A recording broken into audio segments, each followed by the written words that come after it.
Hello everyone, welcome to Preethi's Indian Kitchen.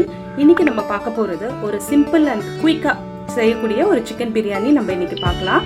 நம்ம வீட்டுக்கு guest வந்தாலோ இல்ல நமக்கு சடனா எப்போ பிரியாணி சாப்பிடணும்னு தோணும் போதெல்லாம் இந்த மாதிரி குயிக்கா அட் தி சேம் டைம் டேஸ்டியாவும் எப்படி செய்யலாம்ன்றதை தான் நம்ம இன்னைக்கு பார்க்க போறோம்.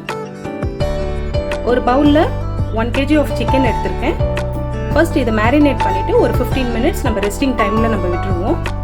இது கூட சேர்த்த ingredients என்னன்னா 1 teaspoon of chili powder, 1 teaspoon coriander powder, 1.5 teaspoon ginger garlic paste, கூடவே ஒரு 1/4 cup curd சேர்த்து நம்ம ஒரு 15 minutes நம்ம தனியா வச்சிருவோம். அடுத்ததா நான் 1 kg of basmati rice எடுத்துர்க்கேன். அதையும் நல்லா வாஷ் பண்ணி அதுவும் நல்லா சோக் பண்ணி வச்சிருக்கோம். சிக்கன் கூடவே சேர்ந்து இதுவும் நம்ம வந்துட்டு சைடு பை சைடு நம்ம ரெஸ்டிங் டைம்ல வச்சிடுவோம். ஃபர்ஸ்ட் நான் ஸ்டவ் ஆன் பண்ணிட்டு நான் ஒரு பாத்திரம் இங்கே வச்சிருக்கேன். நான் இன்னைக்கு குக்கர்ல செய்யல, ஏன்னா 1 kg ரைஸ் அப்படின்றதுனால இந்த மாதிரி ஓப்பன் வெசல்ல தான் நம்ம இன்னைக்கு செய்கிறோம். நல்லா பாத்திரம் சூடானதும் 2 spoons ஆஃப் கீ போட்டுக்கலாம். கூடவே ஆயிலும் சேர்த்துக்கலாம். கீயும் ஆயிலும் நல்லா சூடானதும் இங்கே நம்ம பிரியாணி ஸ்பைசஸ் நான் எடுத்து வச்சுக்கிறேன், இதையும் நம்ம ஆட் பண்ணிக்கலாம். இப்போ லார்ஜ் சைஸ்ல ஆனியன் 3 numbers எடுத்துருக்கேன், அதுவும் கட் பண்ணி வச்சிருக்கேன், அது இதில் ஆட் பண்ணிக்கலாம். கூடவே 6 numbers சில்லி எடுத்துருக்கேன், கிரீன் சில்லி, அதையும் ஆட் பண்ணிக்கலாம். இப்போ பாருங்க, நல்லா ஆனியன் நல்லா கோல்டன் ப்ரௌன்ல ஆன உடனே நான் ஜிஞ்சர் கார்லிக் பேஸ்ட் இந்த கப் அளவுக்கு நம்ம ஆட் பண்ணிக்கலாம். லார்ஜ் சைஸ் தக்காளி 5 கட் பண்ணியிருக்கேன், ஆட் பண்ணிக்கலாம். தக்காளி நல்லா வதங்கியாச்சு. இங்கே பாருங்க, நல்லா வதங்கியதும் 1 teaspoon நான் சில்லி பவுடர் வச்சுருக்கேன், இதை ஆட் பண்ணிக்கலாம். ஆல்ரெடி சிக்கனில் நம்ம சில்லி பவுடர் அண்ட் சால்ட்டு நம்ம ஆட் பண்ணியிருக்கோம். உங்களுக்கு காரமோ உப்போ எவ்வளோ தேவையோ அந்த தேவைக்கேற்ப நீங்கள் போட்டுக்கோங்க.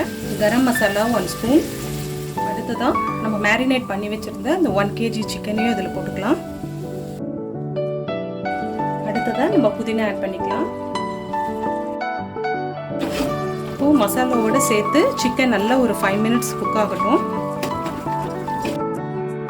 சிக்கன் ஒரு 5 minutes நல்லா குக் ஆயிடுச்சு.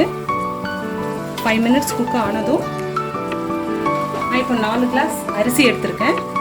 4 கிளாஸ் அரிசிக்கு 1 கிளாஸ்க்கு 1.25 அளவு நம்ம தண்ணி எடுத்துருக்கோம் பாஸ்மதி ரைஸ்க்கு. ஸோ 4 கிளாஸ் அரிசிக்கு நான் 5 டம்ளர் தண்ணி எடுத்திருக்கேன். இதை நம்ம அந்த சிக்கனோட சேர்த்து நம்ம ஊற்றிடலாம். தேவையான அளவு தண்ணி ஊற்றிட்டு உப்பு காரம் எல்லாம் செக் பண்ணிவிட்டு நம்ம ஒரு மூடி போட்டு வச்சிடலாம். நல்லா கொதிச்சதுக்கப்புறம் நம்ம ரைஸ் ஆட் பண்ணிக்கலாம். அதில்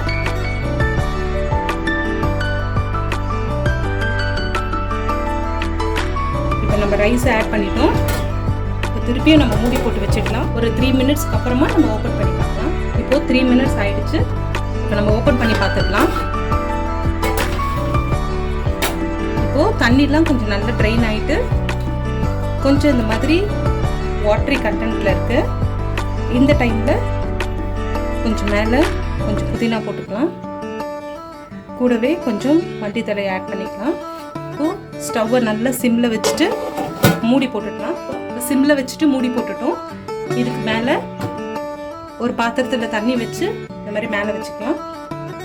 கரெக்டாக ஒரு 3 minutesக்கு அப்புறம் நம்ம ஓப்பன் பண்ணி பார்க்கலாம். 3 to 4 minutes ஆனதுக்கப்புறம் நம்ம ஓப்பன் பண்ணி பார்க்கலாம். பாருங்க, நம்ம சிம்பிள் அண்ட் குயிக்கான biryani is ready now. Biryani இப்போ ரெடி ஆயிடுச்சு. இப்போ நம்ம சர்வ் பண்ணிடலாம். நம்ம வீட்டுக்கு ஒரு 5 பேர் 6 பேர் சடன் கெஸ்ட் வந்துட்டாலும் அவங்களுக்கு எப்படி ஒரு சிம்பிள் அண்ட் குயிக்காக பிரியாணி செய்யலான்றது தான் இன்றைக்கி பார்த்தோம். இது கண்டிப்பாக நீங்கள் எல்லோரும் செஞ்சு பாருங்கள். இது ரொம்ப டேஸ்டியாக இருக்கும்.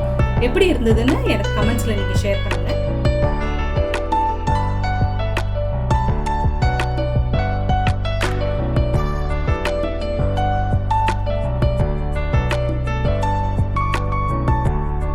ஃப்ரெண்ட்ஸ், இந்த வீடியோ உங்களுக்கு பிடிச்சிருந்தா லைக் பண்ணுங்கள், ஷேர் பண்ணுங்கள் அண்ட் ப்ளீஸ் சப்ஸ்கிரைப் பண்ணுங்கள். கூடவே பெல் ஐக்கானும் கிளிக் பண்ணிடுங்க. அப்போ தான் நான் போடுற ஒவ்வொரு டிஷ்ஷும் உங்களுக்கு நோட்டிஃபிகேஷனில் வரும். மீண்டும் அடுத்த ஒரு புதிய டிஷ்ஷோட உங்களை நான் சந்திக்கிறேன். Until then, thank you.